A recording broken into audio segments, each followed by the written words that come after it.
Just Friends, a Friends to Lovers box set, the complete series, written by Camilla Isley, narrated by Susan Marlowe. 1. Rose. Something woke Rose with a start. She tried to pinpoint the source of the noise, but it stopped before she could. A quick peek at the alarm clock sitting in silence on her bedside table told Rose it was only 9 a.m. Good. At least 2 more hours to sleep. The noise started again just as Rose was beginning to drift off. Already half awake, she managed to identify the sound clearly this time.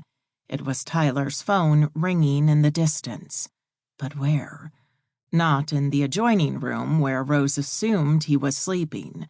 No, the sound seemed to be coming from farther away, somewhere on the lower floor of Tyler's townhouse.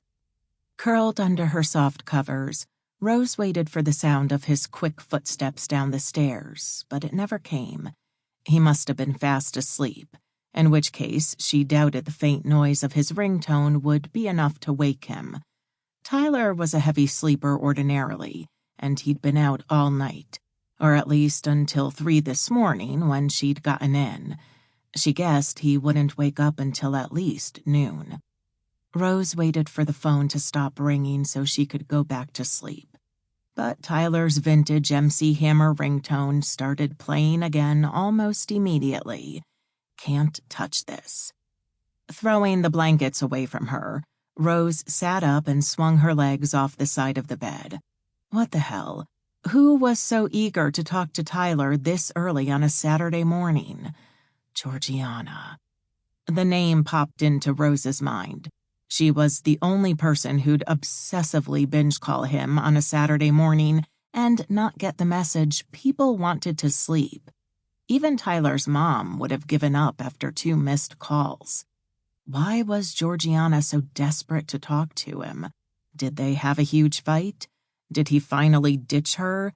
No, that would be too good to be true. They probably just had some kind of argument. Rose sat on the edge of her bed, tense, listening. The phone had gone quiet again. She waited to hear if it was going to ring again and began twisting her long brown hair into a side braid.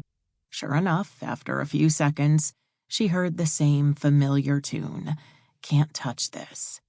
Irritated, she hopped off her bed, threw open the door, and stepped out onto the landing. Tyler's door was shut. Rose pressed her right ear to the wooden panel. Sample complete. Ready to continue?